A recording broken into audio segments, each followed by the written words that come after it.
சத்தியம் நீதான் சகலமும் நீதான் நித்தியம் என்னில் நிலைப்பவன் நீதான் அருணாச்சலா உனை நாடினேன் அருணாச்சலா உனை நாடினேன் சிவலீலை செய்யாமல் சிறு ஏனையாட்கொள்ள சிறிதேனும் தயவோடு அருள்வாயப்பா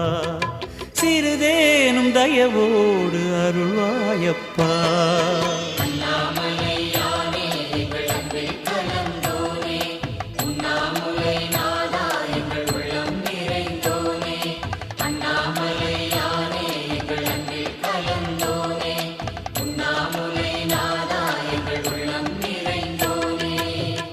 சிவமயமாக தெரிகிறதே சிந்தையில் சிவயோகம்